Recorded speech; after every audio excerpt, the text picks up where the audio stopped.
Ecumenismo e diálogo interreligioso são práticas muito valiosas para os cristãos, pois são a base da nossa missão de contribuir com um mundo mais fraterno. E a campanha da fraternidade deste ano nos faz refletir sobre isso, afinal ela é ecumênica.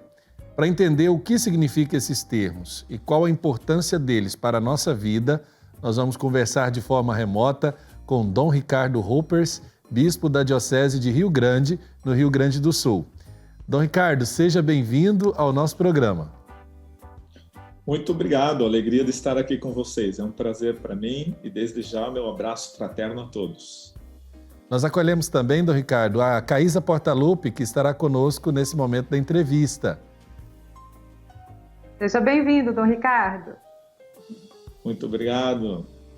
Agora, para a gente começar o nosso bate-papo aqui, Dom Ricardo, primeiro a gente quer entender o que é o ecumenismo. Muito bem, é claro que se formos aqui aprofundar, teríamos que ter muito tempo, né? Porque estamos falando de uma história que a própria igreja, desde o seu início, das suas primeiras tradições, ela já tinha um diálogo contínuo, permanente, com todos os grupos, nações, vizinhos que estavam circunscritos ali naquele pequeno Israel que começava, um novo Israel que começava com Pentecostes.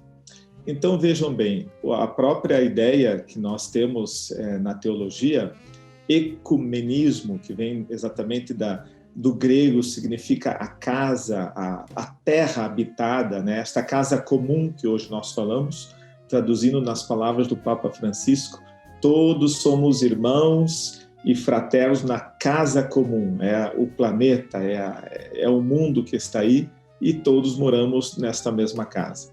Mas lá no início, o ecumenismo tinha exatamente essa conotação mais do ponto de vista político, geográfico, quando as grandes nações como os gregos e o Império Romano tinham praticamente domínio, o mundo era deles. Então a casa naquele momento era deles, a chave da casa era deles.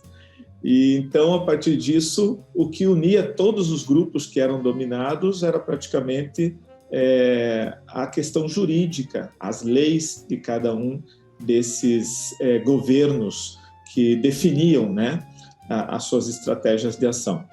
Depois, claro, com o cristianismo se assimila esse conceito e se entende como a casa comum, onde todos estamos. E ecumenismo se torna um sinal exatamente desta aproximação. Já agora, dentro da igreja, da perspectiva da história da igreja, o ecumenismo não é mais, o foco não está mais na lei, né, na legislação, na geografia, mas está naquilo que nos une na fé. E essa é a beleza desde o início, desde Pentecostes, né, onde todo mundo falava em línguas diferentes, mas eram compreendidos, porque tinha algo em comum. Então, se podemos aqui rapidamente resumir esta passagem do ecumenismo, o ecumene, a palavra grega, que passa para a teologia, para a história da Igreja Católica, nós temos então algo que nos congrega, que nos une na mesma casa comum, que é a fé que temos em Jesus Cristo. Jesus Cristo é o ponto central de unidade e que todos nós acreditamos como a nossa profissão de fé. É Ele que nos une. Por isso nós dizemos, por Cristo, com Cristo e em Cristo. Este é o ponto fundamental da casa comum dos crentes, daqueles que acreditam em Cristo, e a partir dele, então, se agregam, se aproximam e traçam os mesmos objetivos. Ô, Dom Ricardo, e quais as igrejas que fazem parte do ecumenismo? Lembrando que o ecumenismo, nós estamos falando das igrejas cristãs, né? Como eu já falei, tendo como centro, o ecumenismo é cristológico, tem como centro Jesus Cristo, então todas as igrejas cristãs, aquelas que têm fé em Jesus Cristo como Filho de Deus, fazem parte. Desde a questão das igrejas ortodoxas, que houve o primeiro cisma lá no primeiro milênio, e também as igrejas que derivaram da separação que houve aí no século XVI. Então, todas essas igrejas que têm a mesma raiz e a mesma fé em Jesus Cristo moram nesta casa comum. Nós temos em comum, como irmãos e irmãs na mesma fé, o próprio Cristo, nosso Senhor. Certo. E em que significa diálogo e o que significa diálogo interreligioso, para que a gente possa compreender a diferença entre essas duas expressões, né? O ecumenismo e o diálogo interreligioso?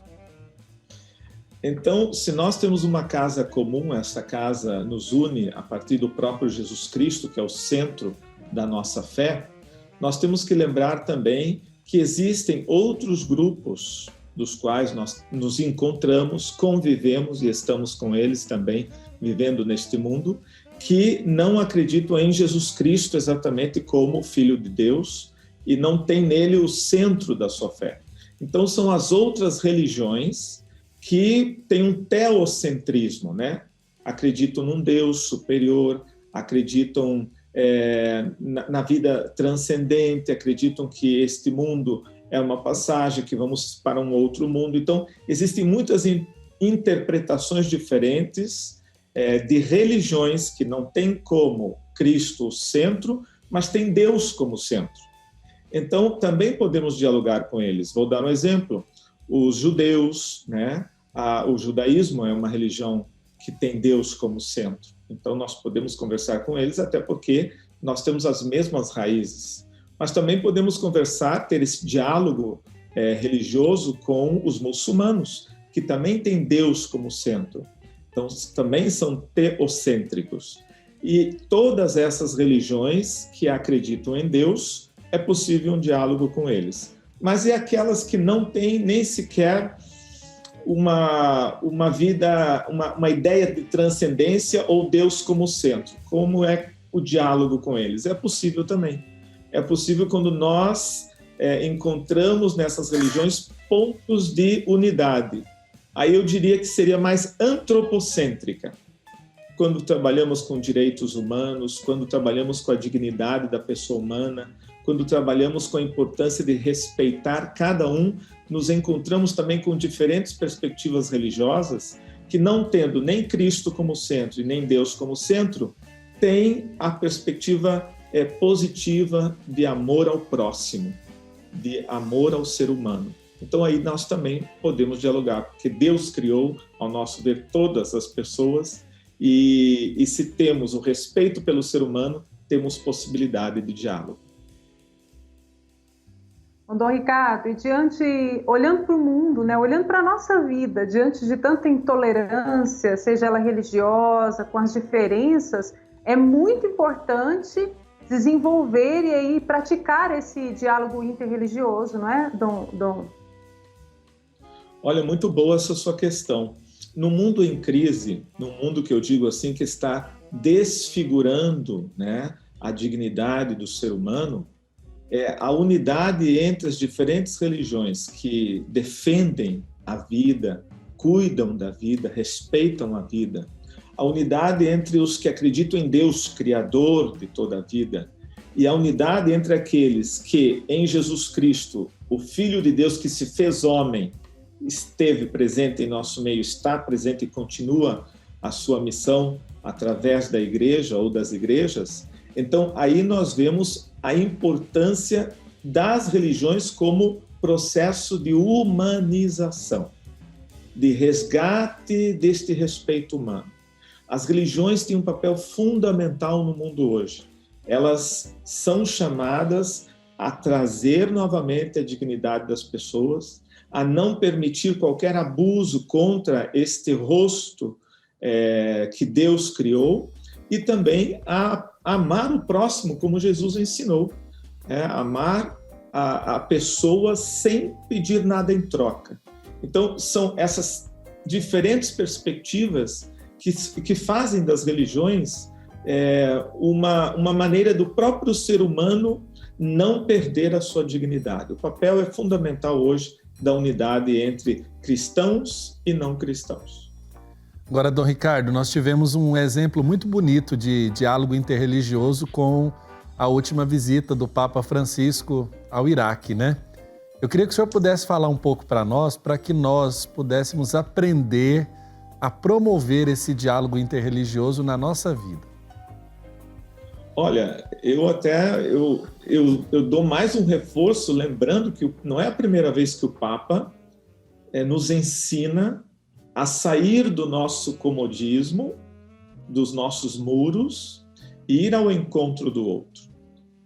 Nós lembramos aqui de vários momentos, nós lembramos de Lampedusa, onde ele foi celebrar com aqueles que perderam a vida no naufrágio, e várias vezes isso aconteceu, esses imigrantes que vêm de outros países e que não eram cristãos católicos.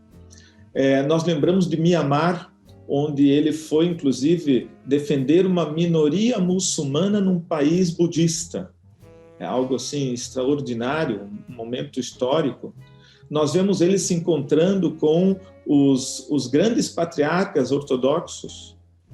Nós vemos o Papa, como agora, no Iraque, eu digo assim, rompendo todos os muros e barreiras e indo ao encontro também dos nossos irmãos, sejam eles árabes, muçulmanos, as religiões diferentes que lá tinham, mas que, ao mesmo tempo, ele abre um diálogo e se torna uma presença humanizadora.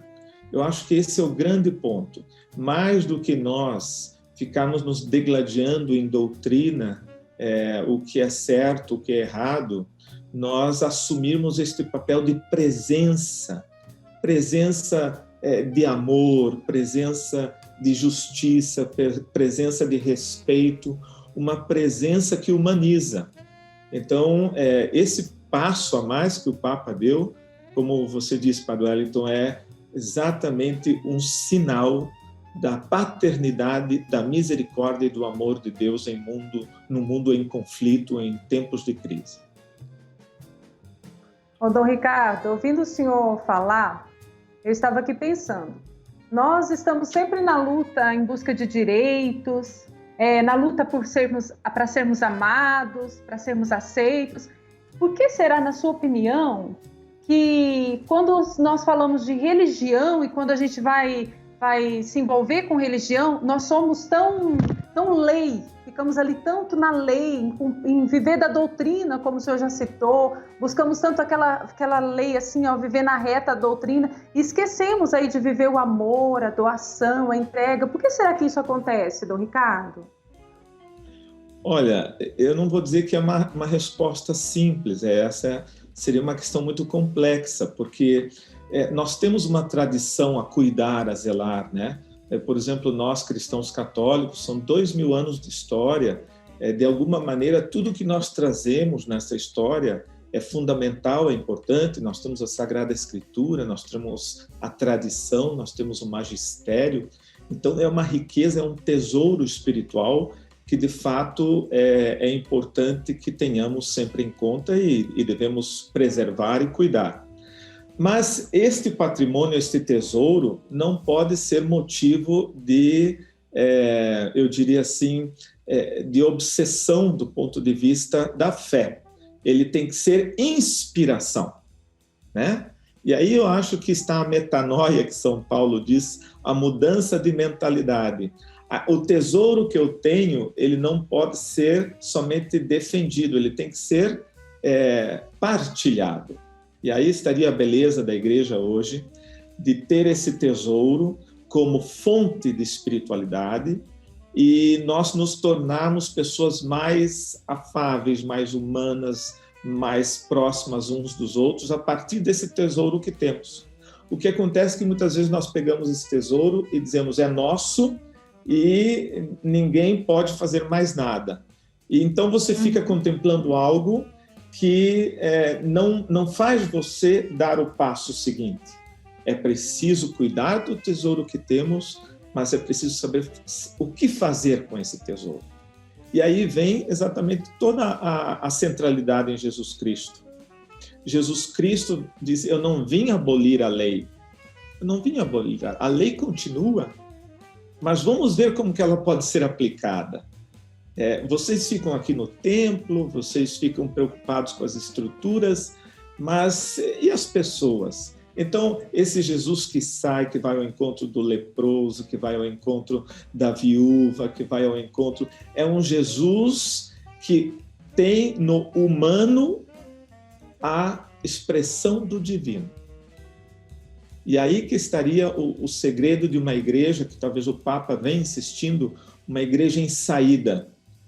Sair do nosso conforto não significa abandonar nossa tradição, não significa deixar de lado esse tesouro maravilhoso que temos. Ao contrário, inspirados nessa tradição, nós começamos a olhar mais além, ir ao encontro das pessoas, tornar a religião acessível, palpável, tornar esse Deus próximo, porque senão nós vamos ficar muito voltados para as nossas sacristias, e o Papa está pedindo uma igreja cheia de barro, cheia de pó, cheia de calo, hospital de campanha, uma igreja propositiva, uma igreja capaz de olhar o que está acontecendo ao seu redor, de se envolver com as coisas ao seu redor e de se doar para transformar a realidade que está acontecendo.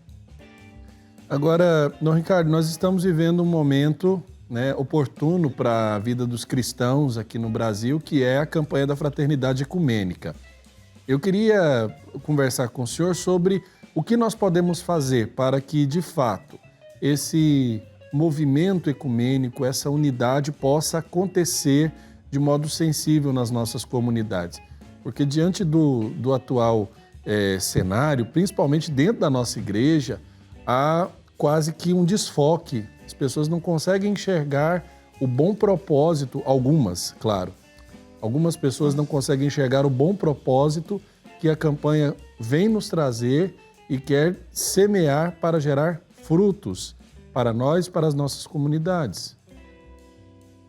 Perfeito, padre. Veja, a importância da campanha da fraternidade, são tantos temas bonitos que todo ano chegam até a nossa porta, batem na nossa porta, né? Nos chamando, nos conclamando a uma mudança de realidade. Então, a primeira coisa que eu estou trazendo como, eu diria assim, como pano de fundo, é a importância da campanha da fraternidade na Quaresma, porque ela é sempre uma proposta de conversão.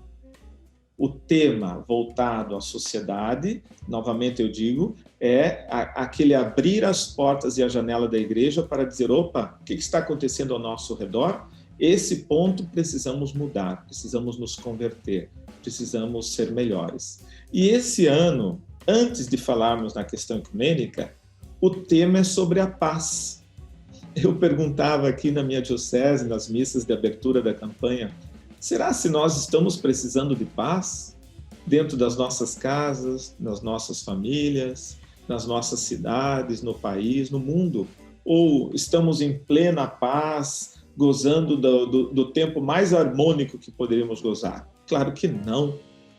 É urgente. A paz, ela é exatamente esta força que supera as violências que nós vemos acontecerem muito próximo de nós, não precisa ir longe, não. Então, tema da campanha da fraternidade é a paz. Então, vamos tirar os mimimis e as picuinhas para assumir esta proposta. Onde vamos melhorar a paz? Como vamos melhorar essa paz?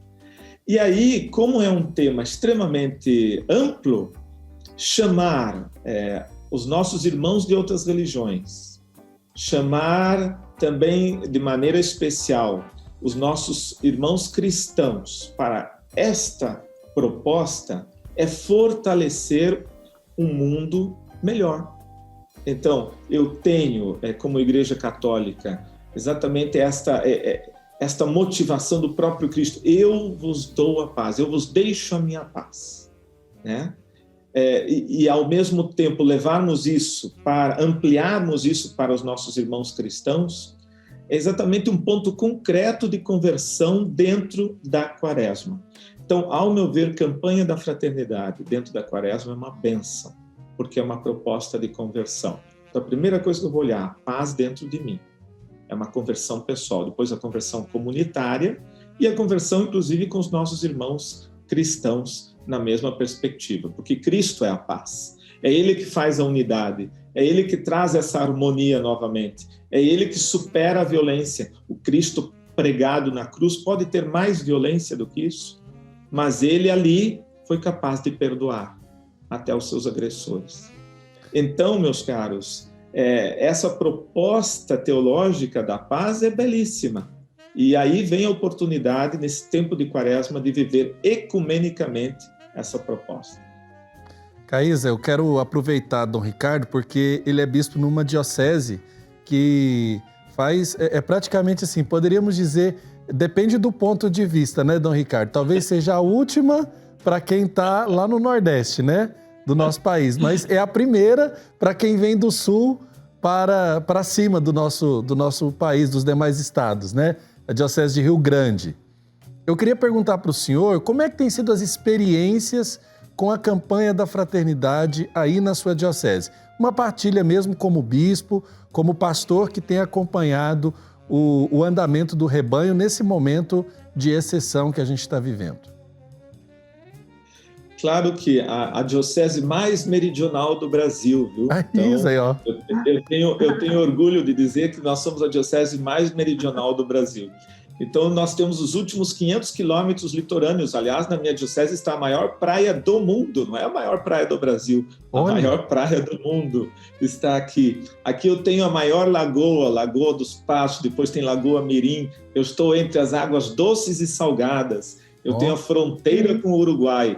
Eu digo, é um pedaço de chão que só conhecendo você vai ver as belezas. Eu tenho o pôr do sol mais lindo do mundo, quando na Lagoa Mirim, lá na capelinha de Nossa da Conceição, no Taim, nós temos o sol terminando o dia e os pássaros vindo, revoando, agradecendo a criação.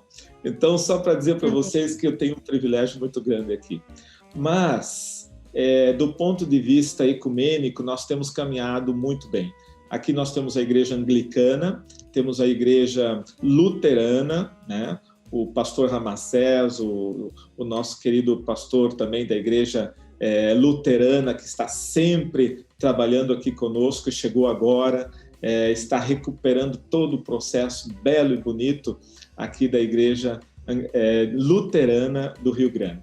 E o que nós fizemos? Nós fizemos uma abertura oficial, os três, falamos sobre a campanha, falamos sobre a perspectiva, marcamos vários encontros ecumênicos, né? Alguns remotos, outros presenciais, e agora, inclusive amanhã, nós temos uma reunião com o prefeito para propor também a importância do ensino religioso na cidade, então as religiões todas ali assumindo esse papel da educação no município e propondo, e também, acima de tudo, mostrando que é nessa humildade, nós não temos que criar barreiras nenhuma, nós temos que criar propostas. Então, nós nos unimos agora, no ano passado, e essa foi a experiência mais emocionante, em torno do projeto É Tempo de Cuidar. Foi o primeiro momento que nós nos aproximamos mais, na hora, eu digo assim, da dificuldade, da crise, e trabalhamos com os moradores de rua. Então, todas as religiões se uniram e conseguimos, durante ali aquele momento mais difícil da crise, da pandemia, conseguimos dar almoço, janta, café da manhã para os moradores de rua que ficaram abrigados num lugar à parte, porque a crise estava muito grande da pandemia. E agora, a partir disso, a partir dessa experiência de caridade, experiência humana e humanitária, nós não nos largamos mais. Então, agora esse ano veio a campanha, nós já estamos agora rezando juntos, começamos por um trabalho caritativo e agora já estamos rezando juntos. Então, eu só tenho que agradecer a Deus por esses bons pastores que estão trabalhando aqui e dizer que temos muitas perspectivas de trabalho juntos. Muitos projetos, e isso é uma bênção. Caísa, Sim, Padre. Você viu que bênção a gente poder partilhar com quem está colocando a campanha da fraternidade em prática? Sim, Padre. Inclusive, eu estava aqui pensando em perguntar para Dom Ricardo, padre, porque ele falou de como ele lá na diocese estão realizando aí todo esse trabalho lindo para que o objetivo da campanha seja alcançado. Diante do seu trabalho, Dom Ricardo, você acredita, o senhor acredita que essa postura deve ser tomada por todos os padres em suas paróquias? O padre que está, às vezes, sem saber o que fazer, diante talvez de tanta revolta ou até de falta de entendimento de seus fiéis, essa postura de humildade, de acolhimento que deve ser tomada pelos padres, pelos bispos nas dioceses? Olha, eu não sou de dar receita para ninguém, absolutamente. Acho que cada lugar tem uma experiência própria e nem tenho essa pretensão. Mas uma coisa é certa, sempre é possível fazer algo. Só que nós temos que primeirear, que é a palavra do Papa Francisco. Eu lembro bem o dia que o pastor chegou aqui a primeira vez e eu fiquei pensando, eu vou lá na casa dele. Cheguei lá, bati na porta e ele abriu, sim. Eu falei, eu sou o bispo aqui da cidade e vim visitar. Ele levou um susto tão grande e abriu a porta. Meu Deus, o senhor entre, por favor. E ali tomei um café. Quer dizer, e a partir de então, tudo veio a realmente acontecer. Então, talvez está faltando uma visita, talvez está faltando eu sair do meu espaço, ir até essa... me deixar conhecer e deixar também que eles sejam conhecidos. Olhar o ponto bom, olhar as belezas desses nossos irmãos, o que eles fazem. Então, eu aprendi, talvez, a trabalhar ecumenicamente nesse sentido, indo ao encontro, permitir conhecer o que é feito pelos nossos irmãos cristãos.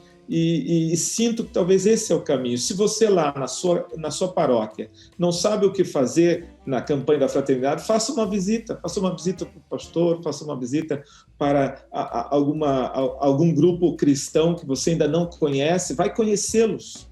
Uma visita pode ser já o fato concreto da conversão da campanha da fraternidade. Ou então, para os que já têm um trabalho mais específico, eu sugiro em nível diocese exatamente isso, focar em elementos de caridade. Como é bom trabalhar em conjunto. Eu duvido que tenha alguma cidade ou alguma diocese que não tenha uma exigência social, uma necessidade caritativa, ainda mais agora na pandemia. E isso não dá, a gente não pode mais trabalhar sozinhos. A Igreja Católica só fazendo cestas básicas, nós não conseguimos dar conta da pobreza aqui no Rio Grande. Mas o reverendo Ramacés, o pastor Kleber, eles fazem o que nós chamamos as quentinhas, eles fazem as marmitas. Então, eles alimentam aqueles que estão também nas ruas, coisa que nós não conseguimos fazer. Então, nós vamos nos complementando nesse trabalho humanitário e caritativo e isso nos faz rezar, porque aí nós temos motivos para rezar juntos. Então, são coisas muito simples, não precisa fazer grandes projetos, não precisa fazer grandes propostas, simplesmente uma presença humana, afetiva, aberta e trabalhar em conjunto pelo bem comum. Eu acho que esse é o grande papel hoje. Dom Ricardo Hoppers, bispo da Diocese de Rio Grande, no Rio Grande do Sul, eu quero agradecer a oportunidade de entrevistá-lo, da gente conversar aqui na TV Pai Eterno. Sempre motivo de muita felicidade poder voltar a ouvi-lo, né? Tenho sempre a alegria de acompanhá-lo aí no trabalho, na diocese mais meridional e talvez com tamanha descrição a mais bonita, né? Mais bonita. Aos olhos do seu bispo. Se você me permite, eu digo, como nós somos assim, alguns dizem a tua diocese é uma linguicinha, né? Bem aquela última parte, é um filete. É ali um adendo. Aí eu digo assim, aprendi aqui isso aqui. Eu falei, não é nem um adendo, nem uma linguicinha e nem um filete. Nós somos a gordurinha da picanha. Tá certo. Dom Ricardo, concede a bênção, né, para nós que estamos aqui. Nós estamos ao vivo agora, né, 4h03. Para quem está em casa... depois dessa conversa gostosa, da gente crescer na fé mesmo com o senhor, desde já, muito obrigado. Então, vamos pedir neste ano que vai ser dedicado a São José, que o nosso Pai, o Pai nutrício do Redentor e nosso Pai que providencia tudo o que precisamos, nos ajude a sermos ecumênicos, a realizarmos o diálogo interreligioso e, acima de tudo, a construir a paz neste mundo. O Senhor esteja convosco. Ele está no meio de nós. Abençoe-vos o Deus Todo-Poderoso, que é Pai, Filho e Espírito Santo. Amém. Amém. Muita Forte abraço, paz e Dom saúde Ricardo. a todos. Amém.